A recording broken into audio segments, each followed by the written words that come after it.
उल्हासनगर महापालिकेच्या स्थायी समितीच्या सभेत भाजपमधील अंतर्गत मतभेद उघडपणे समोर आल्याचे पाहायला मिळाले.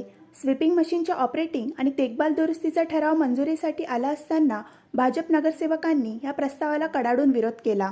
पुन्हा निविदा काढून कमी दराच्या कंत्राटदाराला काम देण्याची मागणी भाजपकडून करण्यात आली. मात्र या ठरावावर मतदान झाल्यानंतर मोठा राजकीय ट्विस्ट पाहायला मिळाला. भाजप नगरसेवक शेरी लुंड यांनी पक्षाच्या भूमिकेविरोधात जाऊन ठरावाच्या बाजूने मतदान करत शिवसेनेला मदत केली आणि हा विषय मंजूर झाला. यामुळे भाजप नगरसेवकांमध्ये संतापाची लाट उसळली असून पक्षांतर्गत धुसफूस चव्हाट्यावर आल्याची चर्चा रंगली आहे. बेकायदेशीरपणे हा ठराव आणल्याचा आरोप करत पुन्हा निविदा न काढता वर्क ऑर्डर दिल्यास प्रशासनाला परिणाम भोगावे लागतील असा इशाराही भाजप गटनेत्यांनी दिला आहे. इसमें एक सुरक्षा आरक्षण का विषय था, एक माली और मजूर का विषय था और एक स्वीपिंग की मशीन, ऑटोमेटिक स्वीपिंग मशीन हमें महानगर पालिका को मिली है.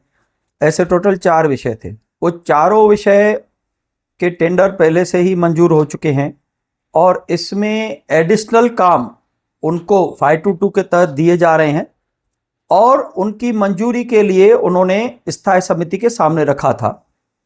हमारा ये मानना है कि जितने भी टेंडर आपने एक्सटेंशन के लिए रखे हैं या 522 में आप विषय ला रहे हो तो आपको उसके लिए नए टेंडर की कॉल करनी चाहिए, नए टेंडर मंगाने चाहिए.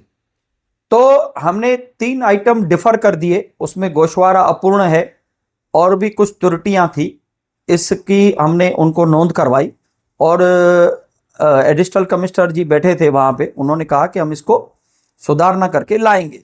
लेकिन एक विषय में वोटिंग हुई. उस वोटिंग के बाद वोटिंग में शेरी लुंड ने क्रॉस वोटिंग किया और शिवसेना के पक्ष में उन्होंने वोट दिया और 522 में 2 मशीनें कोणार्क इंफ्रास्ट्रक्चर नामक कंपनी को चलाने के लिए दी गई. ये कभी लोग मेरे ऊपर आरोप लगाते हैं कि मैं उनका पार्टनर हूं, कभी आप लोग बोलते हो ये रिलेशन अच्छे नहीं हैं. तो ये आपकी जो बातें हैं वो आप ही बोलते हो, आप ही बदलते हो, आप ही अलग अलग बातें बोलते हो. मैं वही हूं.